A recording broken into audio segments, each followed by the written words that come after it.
আমি আমার মাকে যেভাবে ফিল করি এবং আমার বোনকে যেভাবে ফিল করি, আমি মনে করি প্রতিটি ক্যাম্পাসে ছাত্র শিবির প্রত্যেক জনশক্তি সেই একই চোখেই শিক্ষার্থী বোনদেরকে দেখতে চায়। এটি আমাদের মূল কনসার্নের জায়গা। দিয়ে কোন একজন নারীর দিকে কোনো খারাপ দৃষ্টি নিয়ে কেউ তাকাবে, সে পরিবেশটা আমরা উঠিয়ে দিতে চাই ইনশাআল্লাহ। ধন্যবাদ। সুন্দর একটি প্রশ্ন করেছেন। আমরা ক্যাম্পাসে যেদিকেই যাই, যারা অধিকারের প্রশ্নে কথা বলে, যারা বিভিন্ন ধরনের শিক্ষার্থীদের কল্যাণে কথা বলে, দাবি দেওয়া আদায়ের জন্য কথা বলে, তারা প্রায়ই আমাদেরকে বলে যে তোমরা কখন পূর্ণাঙ্গ কমিটি নিয়ে আসবে। তো আমরা সবার কাছে একটা বিষয় ক্লিয়ার করতে চাই, 1989 সাল থেকে নিয়ে 2024 সালের 28 অক্টোবর পর্যন্ত ইসলামী ছাত্র শিবির তার কার্যক্রম এই ক্যাম্পাসে পরিচালনা করতে পারেনি। একটা সংগঠনকে যখন 35 বছর কাজ করতে দেয়া হয়নি, স্বাভাবিকতই যখন তারা কার্যক্রম পরিচালনা করে তাদের গুছিয়ে উঠতে, তাদের জনশক্তিদেরকে অ্যাকোমোডেট করতে একটু সময়ের প্রয়োজন হয়। সেই জায়গা থেকে গত সেশনে যে আপনারা 3 জনের কমিটি দেখেছেন, বা আমরা যেটাকে বলি সেক্রেটারিয়েট গঠন, সেটাকে আমরা পূর্ণাঙ্গ করার সুযোগটা হয়ে ওঠেনি। তবে এবছর যেটা আপনারা দেখেছেন, 3-4 জানুয়ারি জাহাঙ্গীরনগর বিশ্ববিদ্যালয়ের সভাপতি নির্বাচিত এবং সেক্রেটারি মনোনীত হয়েছে। এভাবে করে সারা দেশের সকল শাখাগুলোরই সেট আপ হয়েছে এবং প্রত্যেক শাখা তার অভ্যন্তরীণ সেক্রেটারিয়েট গঠন করছে। আমরা আশা করছি দ্রুত সময় মানে রাজনৈতিক কোনো দ্রুত সময় বলবো না, আমি আগামী 2 দিনের মধ্যে ইনশাআল্লাহ আপনাদেরকে জাহাঙ্গীরনগরের পূর্ণাঙ্গ সেক্রেটারিয়েট বডি দেখাতে পারবো ইনশাআল্লাহ। আমাদের যে বন্ধুপ্রথম ছাত্র সংগঠন গুলো আছে, তাদের যে কমিটি হয়, 300 সদস্যের কমিটি, 250 সদস্যের কমিটি, 20 থেকে 25 জন সভাপতি, জয়েন্ট সেক্রেটারি, শিবিরের এই ধরনের কোনো কালচার নাই। সভাপতি, জয়েন্ট সেক্রেটারি, 500 সদস্য, 300 সদস্য বিশিষ্ট কমিটি। অনেক ক্ষেত্রে আপনারা প্রশ্ন করেন শিবিরের 14 সদস্যের কমিটি, 20 সদস্যের কমিটি এত কম কেন? আমাদের সংগঠনের যে গঠনতন্ত্র আছে, এখানে আপনারা যারা আছেন অনলাইনে পাওয়া যায়। শিবিরের যে গঠনতন্ত্র আছে, গঠনতন্ত্রের 34 নম্বর ধারা, এটা একটু আপনারা সবাই বলবেন। ওখানে কিছু গুণাবলী কথা উল্লেখ আছে এবং সর্বশেষ উল্লেখ আছে পদের প্রতি লোভহীনতার দিকে অবশ্যই নজর রাখতে হবে। অন্যান্য ছাত্র সংগঠন যেখানে অমুক ভাইয়ের সাথে তমুক ভাইয়ের সাথে, যেদিন পদ পাই নেই এরপর দিন থেকে ওই ভাইয়ের পেছনে ককটেল মারে, আমরা এরকম কালচার দেখতে পাই। কিন্তু শিবিরের এখানে আমরা কেউ পদ দিতে চাই না, আমরা কর্মী হিসেবে থাকতে চাই। শিবিরের কালচারটা হচ্ছে এরকম, যখন কাউকে পদ দেওয়া হয় তখন সে কান্না করে, সে পদ থেকে দায়িত্ব থেকে সে দূরে থাকতে চায়। তো এখানে সংগঠনের শিবিরের কালচারটা আপনাকে বুঝতে হবে, শিবিরের রাজনীতির প্যাটার্নটা আপনাকে একটু বুঝতে হবে। তো এখানে পদ থাকে কম, কিন্তু সবাই কর্মীরা দায়িত্ব নিয়ে কাজ করে। এখানে তার ব্যক্তির কোনো চাওয়া পাওয়া থাকে না, বরং সে এখানে দেওয়ার জন্য আছে এবং বিভিন্ন বিভাগ থাকে, সেই বিভাগের আলোকে সবাই যার যার জায়গায় কাজ করে এবং খুবই ওয়েল অর্গানাইজ ওয়েতে কাজগুলো হয়। এই যে ইসলামোফোবিয়ার বা শিবির ফোবিয়ার যে রাজনীতি, এটা কি চালু থাকুক, আপনি এটা বলতে চান? তাহলে যদি চালু না থাকে, আমাকে তো আগে রাজনৈতিক কালচারটাকে চেঞ্জ করতে হবে, আমাকে শিকড়ে হাত দিতে হবে, এই কালচারটাই বাংলাদেশ থেকে উঠে যেতে হবে। কেউ একজন নামাজ পড়বে, আপনি তাকে শিবির ট্যাগ দিবেন। এরপর কেউ একজন অন্য কিছু করবে, তাকে আপনি হয়তো পলিটিক্স বা ভিন্ন মাত্রায় করছেন, কিন্তু কিছুদিন পরে আরেকজনকে যে করবে না, সেটা নিশ্চয়তা কি? আমি জাস্ট ওই পয়েন্টটা বোঝাতে চাচ্ছি।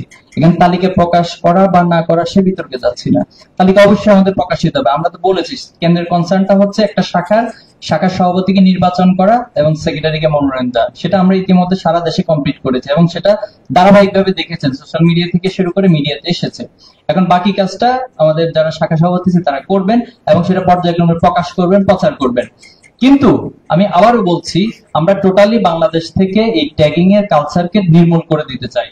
যদি আপনারা একমত থাকেন এবং এই বিষয়ে ঐক্যবদ্ধ থাকেন, এটা আমরা পারবো ইনশাল্লাহ। আপনাদের কাছে কমিটমেন্ট দিচ্ছি এবং আল্লাহর উপর ভরসা করছি, আমরা বিশ্বাস করছি আমরা এটা পারবো ইনশাল্লাহ। আমাদের একটা কনসার্ন হচ্ছে যে আমরা ভালো মানুষ তৈরি করতে চাই, ছাত্র শিবির ভালো মানুষ তৈরি করতে চায়। এখন আবরার ফাহাদের কেসকে যদি আপনি স্টাডি করেন, অথবা অপরাপর আরো এরকম অনেক কেস আছে সারা বাংলাদেশে ঘটেছে, যেটা হয়তো ওইভাবে প্রকাশিত হয়নি। এই প্রত্যেকটা কেসকে যদি আপনারা স্টাডি করার পর এটা মিল পান যে এরা ভালো মানুষ, এই জন্য এদেরকে শিবির ট্যাগ দেওয়া হয়েছে। এখন আমরা 500 জন 2000 জন আমরা যে জায়গাটাতে পৌঁছতে চাই, যে ছাত্র শিবির যা চায় সেটা সারা বাংলাদেশে সবাই ওন করবে। আমরা সেই জায়গাটা পৌঁছে দিতে চাই যে ভালো মানুষ হিসেবে সবাই তৈরি হবে, এজন্য শিবির ট্যাগিং আর ভালো মানুষ ট্যাগিং এটার কোনো পার্থক্য থাকবে না, সবাই ভালো মানুষ এবং ভালো জেনারেশন হিসেবে তৈরি হবে। একজন ব্যক্তি হিসেবে আমাদের যেটা মূল জায়গা, আমরা মনে করি যে কেউ ব্যক্তি হিসেবে 100% পিওর না। যেমন আপনার কথাই চিন্তা করুন অথবা আমার কথাই চিন্তা করুন, আমি কি এই দাবিটা করতে পারবো যে আমার দ্বারা কখনো কোনো অবস্থায় ভুল হওয়া সম্ভব না? যেহেতু আমি মানুষ, আমার ভুল হওয়া পসিবল। আমরা যদি আদম আলাইহিসসালামের হিস্ট্রির দিকে তাকাই, আদম আলাইহিসসালামকে আল্লাহ তাআলা বলছেন যে তোমাকে এবং তোমার স্ত্রীকে জান্নাতে দিলাম, বসবাস করো, কিন্তু তুমি ওই গাছের নিকটে যেও না। আদম আলাইহিসসালাম কিন্তু গাছের নিকটে গিয়েছেন, ভুল করেছেন। ভুল করার পরে তিনি কি করলেন? তিনি বলেছেন যে রব্বানা যালামনা আনফুসানা ওয়া ইল্লাম তাগফির লানা ওয়া তারহামনা লানাকুনান্না মিনাল খাসিরিন। এটা হলো মানুষের বৈশিষ্ট্য, যে মানুষ ভুল করবে কিন্তু ভুল থেকে সংশোধন করার সে মানসিকতা থাকবে এবং ক্ষমা চাইবে। আর শয়তানের বৈশিষ্ট্য কি? শয়তান হচ্ছে তাকে বলা হলো তুমি আদমকে সিজদা করো, কিন্তু সে বলছে আমি সিজদা করব না। এরপরে সে এক ধরনের বিদ্রোহাত্মক জায়গায় চলে গেল, সে বিদ্রোহ করে আল্লাহর সাথে সে ধ্বংসপ্রাপ্তদের কাতার গেল। আমি আপনাকে এই উদাহরণ দিয়ে যেটা বোঝাতে চাচ্ছি যে মাওলানা মওদুদি কোনো ভুল করতে পারে না, আমরা তো এটা মনেই করি না। তিনি ভুল করতে পারে, যদি সেটা ভুল হয়ে থাকে আমরা সেটা রিজেক্ট করব, কিন্তু ওনার যদি 10টা কাজের মধ্যে একটা ভুল হয়, বাকি 9টা যে ভালো, সেটা কি আপনি অ্যাপ্রিশিয়েট করবেন না? সেটাকে কি আপনি ভালো বলবেন না? যদি আপনি একটা ভুলের কারণে 9টাকে যদি আপনি ভুল বলে আখ্যায়িত করেন, তাহলে হয়তো এটা ওয়ান কাইন্ড অফ ইনজাস্টিস এবং মারাত্মক লেভেলের ইনজাস্টিস। তা আমরা এই কনসেপ্ট থেকে মাওলানা মওদুদিকে দেখবো। আপনি যদি মনে করেন যে কোথাও ভুল আছে, আমরা সেটা আপনি যৌক্তিক ভাবে যদি উপস্থাপন করতে পারেন রেফারেন্স সহকারে, আমরা সেটা রিজেক্ট করবো, সেই অংশগুলো আমরা গ্রহণ করবো না। এটাই মাওলানা মওদুদি সম্পর্কে আমাদের ধারণা। নারীদের প্রতি খারাপ দৃষ্টি তাকাবে না, এটা আমরা কিভাবে নিশ্চিত করব? তো এখন পর্যন্ত আপনি একটা সার্ভে করতে পারেন আপনার ক্যাম্পাসে যাদেরকে ছাত্র শিবির হিসাবে আপনি পাচ্ছেন, তারা এই জায়গাটাতে কতটুকু আসলে তারা স্কিল আছে, আর যারা ছাত্র শিবির বাহিরের অঙ্গনে, সেটা দিয়ে আপনি করতে পারেন। অথবা আপনি আরেকটা কাজ করতে পারেন যে এই পর্যন্ত বাংলাদেশে যতগুলো রিপোর্ট হয়েছে, এটা খুব ইজি, এটা ওপেন সোর্সে পাওয়া যাবে। যত ধরনের রিপোর্ট আছে যে দর্শনের সাথে ছাত্র রাজনীতি অথবা ছাত্র সংগঠন, সেখানে আপনি ছাত্র শিবিরের নাম খুঁজে পাবেন না, এটা আমি নিশ্চয়তা দিচ্ছি। পাশাপাশি আপনি অসংখ্য ছাত্র সংগঠনের নাম খুঁজে পাবেন। তাহলে এখানে আমাদের ইন্টারনাল এক ধরনের আমরা ট্রেনিং এর ব্যবস্থা করি, যার মধ্য দিয়ে তার ভিতরে এই অনুভূতিটা তৈরি হয়, তার ভিতরে এই ভয়টা তৈরি হয় যে আমি যে কাজটা করব, এটা যদি আমার সোসাইটি সাপোর্ট না করে, এটা যদি আমার ফ্যামিলি সাপোর্ট না করে, এটা যদি আমার মূল্যবোধ সাপোর্ট না করে, সেই কাজটা কখনোই আমি করব না, এবং এটা আমার জন্য অপরাধ হিসেবে বিবেচনা করেই আমরা সেই কাজগুলো থেকে বিরত থাকি। তো এই জায়গাতে আমি ধর্মীয় মূল্যবোধের কথা বলবো। আপনি যদি হিন্দু ধর্মের হয়ে থাকেন, আপনার হিন্দু ধর্ম কখনোই বলবে না একজন নারীর প্রতি আপনি খারাপ কোনো চিন্তা, খারাপ কোনো দৃষ্টি অথবা খারাপ কোনো মূল্যবোধ লালন করবেন, বরং হিন্দু ধর্ম, বৌদ্ধ ধর্ম আপনাকে নারীর প্রতি ভালো মূল্যবোধের কথাই বলবে। আর ইসলাম সে জায়গায় সবচেয়ে বেশি প্রমাণ করছে, এটা আপনার কোনো আমার বক্তব্য না অথবা কোনো এটা জাস্ট স্টেটমেন্ট না, এটা হিস্ট্রিক্যালি প্রুভড একটা ইস্যু যে আল্লাহ সাল্লাল্লাহু আলাইহি সাল্লাম যখন পৃথিবীতে এসেছেন, সেই সময়টা নারীদেরকে সবচেয়ে অবহেলিত, নির্যাতিত হিসেবে বিবেচনা করা হতো। এবং এই ইতিহাসে আপনি নিঃসন্দেহে জানবেন যে ওই সময় কারো যদি নারী সন্তান জন্ম নিত, এটাকে তারা মারাত্মক লেভেলে ডিসক্রেডিট মনে করতো, এবং সেই নারী সন্তানকে তারা জীবন্ত কবর দিত। এরকম অসংখ্য ইতিহাস ইসলামের ইতিহাসে আছে। কিন্তু রাসূলুল্লাহ সাল্লাল্লাহু আলাইহি ওয়াসাল্লাম এসে সে নারীদেরকে সমাজের সবচেয়ে সম্মানের স্থান দিয়েছেন, এবং সম্মানিত শুধু করেননি, বরং সেই নারীদেরকে মা এবং বোন, যেটা আমি আগের উদাহরণে বলেছি যে এমন একটা সমাজ আল্লাহ রাসূল প্রতিষ্ঠা করতে পেরেছেন। আমরা বিশ্বাস করি, আমরা যে মূল্যবোধকে লালন করি, আমরা যে চিন্তা চেতনাকে লালন করি, সেই চিন্তা চেতনা, সেই মূল্যবোধের মধ্য দিয়ে যদি সবাইকে ট্রেন আপ করা যায়, তাহলে অবশ্যই এটা এক্সিকিউশন করাটা সম্ভব হবে। শাহবাগী গোসল করা নিয়ে প্রশ্ন করেছেন, যে আসলে এটাকে আমরা শাহবাগী ট্যাগিং এ বলছি না। আপনি যদি খুব ভালো করে খেয়াল করেন যে শাহবাগটা আসলে কোন প্রেক্ষাপটে তৈরি হয়েছিল, যে শাহবাগের মূল তত্ত্বটা কি ছিল, থিওরিটা কি ছিল। তারা বলছে যে আমি কোনো বিচার চাই না, আমি ফাঁসি চাই। এর চেয়ে বড় ফ্যাসিবাদী আচরণ কি হতে পারে? এবং সেই শাহবাগ তার এজেন্ডা বাস্তবায়নের মধ্য দিয়ে আজকে আমাদেরকে 24-এর এই প্রেক্ষাপটে এসে শত শত হাজার হাজার মায়ের বুক খালি করতে হয়েছে। যদি সেদিন আমরা শাহবাগকে থামাতে পারতাম, শাহবাগকে যদি পরিশুদ্ধতা বাধ্য করে করতে পারতাম, তাহলে আজকে আমাদেরকে 24-এ এসে হাজার হাজার মায়ের বুকগুলো এভাবে খালি করতে হতো না। তো আমরা শাহবাগকে মূলত একটা এখানে সিম্বলিক অর্থে মিন করছি। এটা কোনো ধরনের ট্যাগিং কোনো ব্যক্তির সাথে জড়িত না, বরং এটা ফ্যাসিবাদের সাথে জড়িত।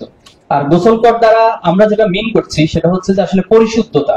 এখানে গোসল করা মানে হচ্ছে তাকে পানিতে ডুবাইতে হবে অথবা পানিতে গোসল করতে হবে, সেটা তাই না। মূলত ফ্যাসিবাদকে মূলত ফ্যাসিবাদকে একটা সিম্বলিক অর্থে পরিশুদ্ধ হয়ে বাংলাদেশে থাকতে হবে, বাংলাদেশে রাজনীতি করতে হবে, বাংলাদেশের নাগরিক হিসেবে ভূমিকা রাখতে হবে। আমার মূলত এটিকে আমরা 24-এর ছাত্র জনতার অভ্যুত্থান পরবর্তী বলছি, আমরা ছাত্র রাজনীতির রিফরমেশন চাই, ছাত্র রাজনীতির যৌক্তিক সংস্কার চাই। ছাত্র রাজনীতি বলতে আমাদের মাথায় এবং আমাদের সাধারণ শিক্ষার্থীদের মাথায় এখনো নেগেটিভ মাইন্ডসেট থেকে গেছে। গত 16 বছর অথবা তার আগে আমরা যে ধরনের ছাত্র রাজনীতি দেখেছি, ছাত্র রাজনীতি মানে ফাও পাওয়া, ছাত্র রাজনীতি মানে গণরম গ্যাস্ট্রন কালচার, ছাত্র রাজনীতি মানে শোডাউনের পলিটিক্স, এরকম আরো অনেকগুলো নেগেটিভ বিষয় আমাদের মাইন্ডসেটে আছে। কিন্তু 24-এর ছাত্র জনতার অভ্যুত্থান পরবর্তী আমরা বলছি ছাত্র রাজনীতি হবে মার্কেট প্লেস অফ আইডিয়া। আমি ইসলাম ছাত্র শিবিরের দায়িত্বশীল, ইসলাম ছাত্র শিবির আমি একজন কর্মী, আমি আমার আইডিয়া নিয়ে আমার সাধারণ শিক্ষার্থীদের কাছে যাব, আমার বন্ধু প্রতিম ছাত্র সংগঠন যারা আছে তারা তাদের আইডিয়া নিয়ে যাবে, তাদের আদর্শ নিয়ে যাবে। শিক্ষার্থীদের যার আদর্শ তার ভালো লাগবে সেটা গ্রহণ করবে, যার আদর্শ ভালো লাগবে না সেটা সমালোচনা করবে। এই ভালো লাগা অথবা সমালোচনা করা দুইটাকে আমরা সাদরে গ্রহণ করব, কিন্তু আমরা কেউ হকি স্টিক অথবা স্ট্যাম্প নিয়ে যাবো না। আমাদের মধ্যে ইউনিটি ডাইভার্সিটি থাকবে, বৈচিত্র্যের মধ্যে যে সৌন্দর্য এটা থাকবে। তো এটা আমরা হিসেব করতে চাই 24-এর ছাত্র জনতার অভ্যুত্থান পরবর্তী। কিন্তু এই জায়গায় যে আগের রাজনীতি ফিরে যেতে চাইবে, যে আগের মতো ট্যাগিং পলিটিক্স করতে চাইবে, যে আগের মতো পেশি শক্তি রাজনীতি করতে চাইবে, যে আগের মতো দাসত্বের রাজনীতি শিক্ষার্থীদের দিয়ে করতে চাইবে, তাদেরকে 24 পরবর্তী ছাত্ররা রেড কার্ড দেখাবে ইনশাআল্লাহ। তো আমরা শিবিরের জায়গা থেকে আমরা দায়িত্বশীল আচরণ করছি, আমরা সবসময় পিসফুল কোএক্সিস্টেন্সের পথে আছি, আমরা কনসেনসাসের পক্ষে আছি। আমাদের অভ্যুত্থানে যে স্পিড ছিল, ঐক্যবদ্ধ স্পিড, কমন গোল, গ্রেটার পারপাস নিয়ে কাজ করা, সেই জায়গায় আমরা সবাইকে আহ্বান করছি। আরেকটি এখানে কোয়েশ্চেন আসছে, ট্যাগিং এর বিষয়টা বারবার আসছে, আমাদের ট্যাগিং নিয়ে আমাদের প্রত্যেকের কথা বলা দরকার। আরে ভাই, শিবির ট্যাগ দিয়ে মারা বৈধ করা হয়েছে।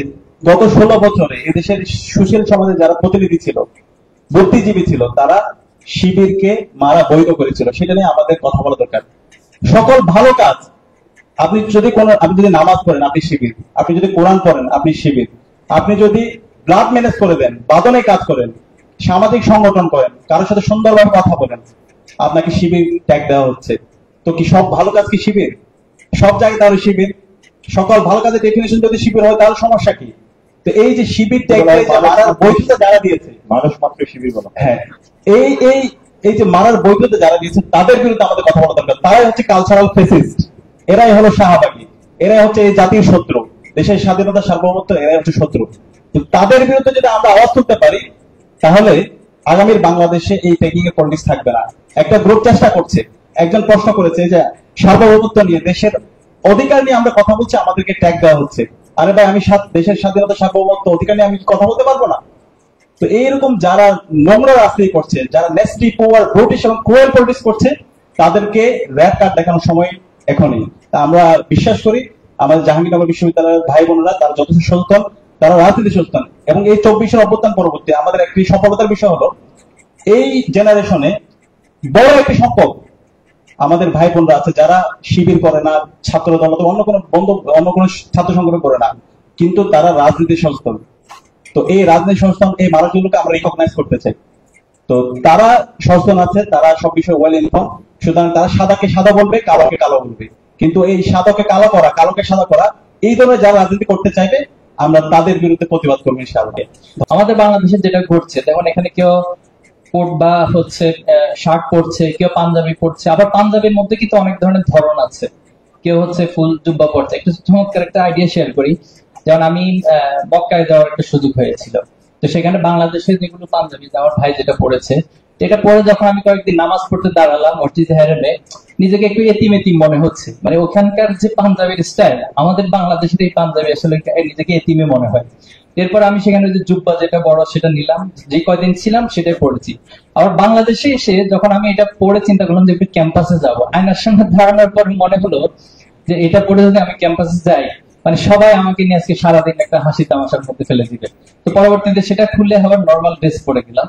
আমি উদাহরণটা দিলাম এর জন্য, পোশাকটা শুধুমাত্র ধর্মীয় সেন্স না, ধর্মীয় সেন্সের পাশাপাশি এখানে একটা কালচারাল প্র্যাকটিসের বিষয় থাকে।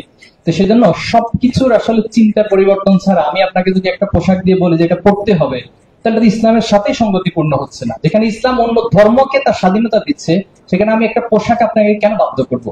সেটা যখন আপনার কাছে মনে হয় যে না, এই পোশাকটা আমার কাছে বেটার মনে হচ্ছে, এই সিচুয়েশনে এই পোশাকটা আমার ভালো, আপনি যখন কখনো তুরস্ক যান, এটা আপনি একটু নোটে রাখতে পারেন। তো সেখানে তুরস্কে তো অনেক সাম্রাজ্য রয়েছে এবং তাদের অনেকগুলো জাদুঘর রয়েছে। সেখানে যখন জাদুঘরে খ্রিস্টিয়ান বা কোনো অন্য ধর্মের কেউ প্রবেশ করে, তখন তাদেরকে একটা হেজাব দেওয়া হয়। এটা হচ্ছে তাদের কালচারের জন্যই হচ্ছে সবাই সেই হেজাবটা পরেই কিন্তু সেই মিউজিয়ামটা পরিদর্শন করে। তো বাংলাদেশের এই প্রেক্ষাপটে আসলে আমি মনে করি আমরা যা চাই, যেখানে শুধুমাত্র কোনো জিনিস চাপিয়ে দেওয়ার বিষয় না, বাট একটা পরিবেশ, কালচার, সবকিছুর আলোকে ব্যক্তি সিদ্ধান্ত নিবে যে আসলে তার জন্য কোনটা বেটার, এবং সেটাকে আমরা অ্যাপ্রিসিয়েট করব।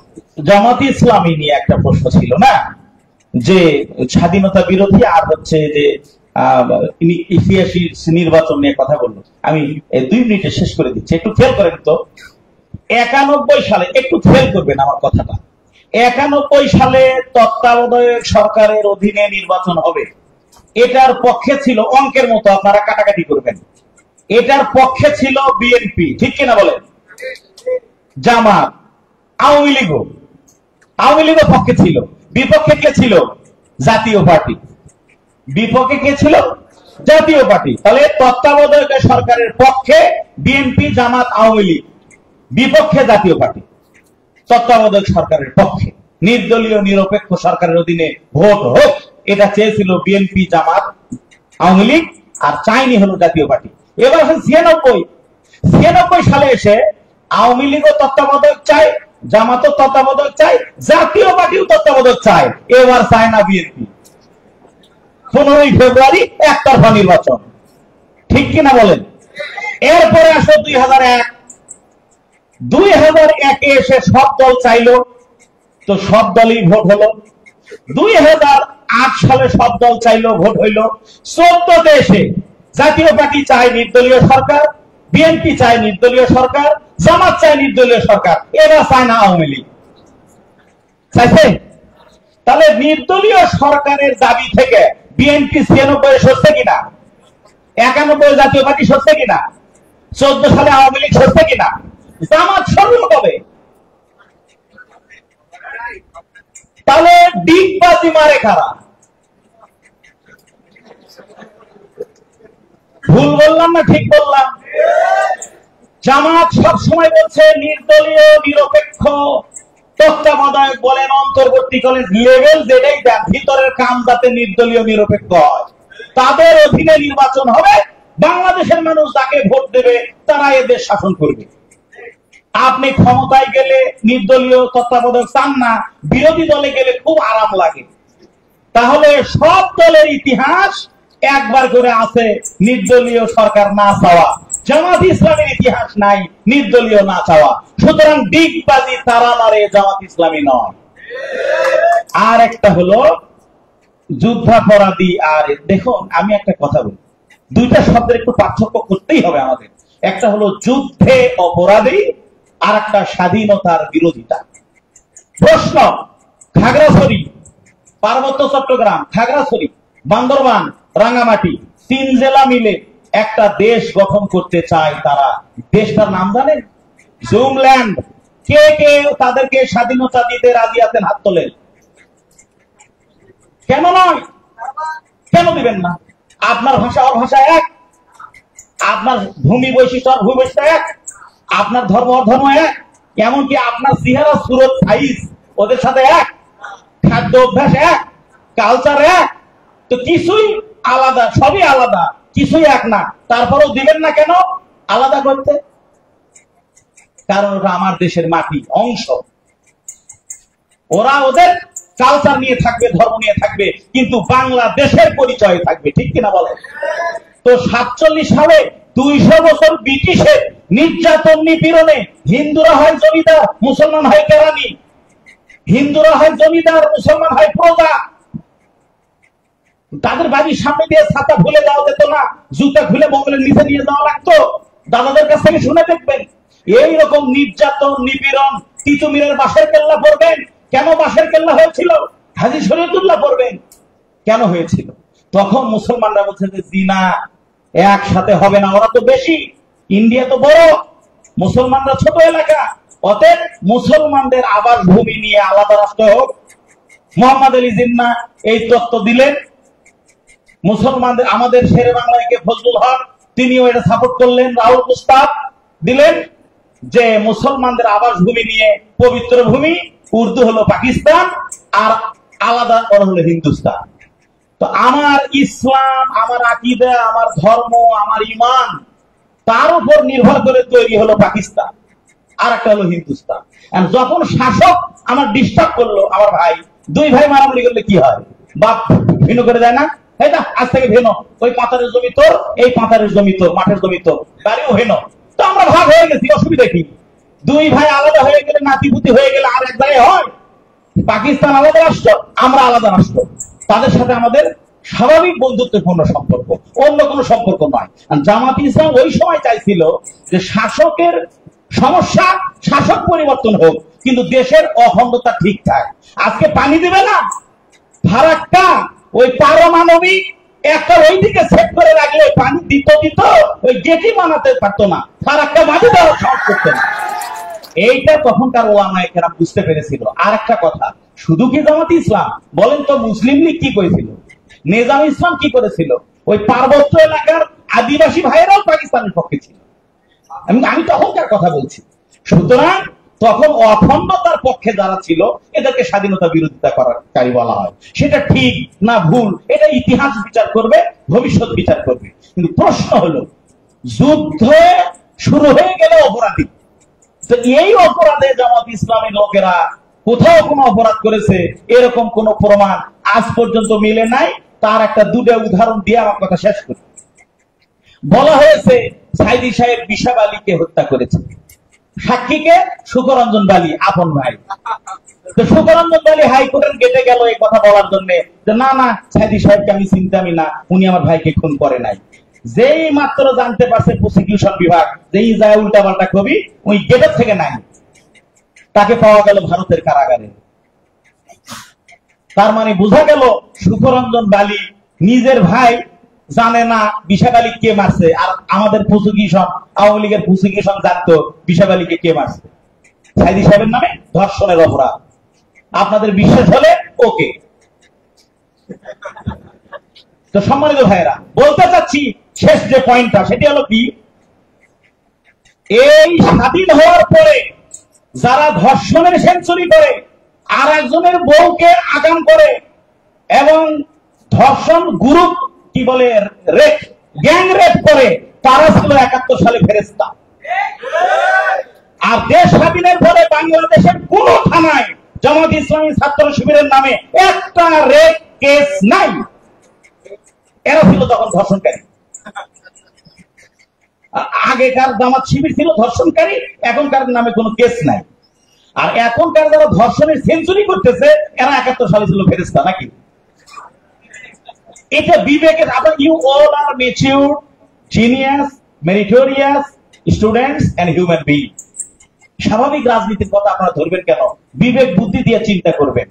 সারা বাংলাদেশে জামাত শিবিরের নামে যদি হিন্দুদের জমি দখল করা না থাকে, ধর্ষণের মামলা না থাকে, তাহলে বাংলাদেশের মানুষের ইজ্জত, সম্পদ, সম্ভ্রম নিরাপদ জামাতের কাছে, শিবিরের কাছে, ইনশাআল্লাহ। অসংখ্য ধন্যবাদ আপনাদের সবাইকে। ধন্যবাদ।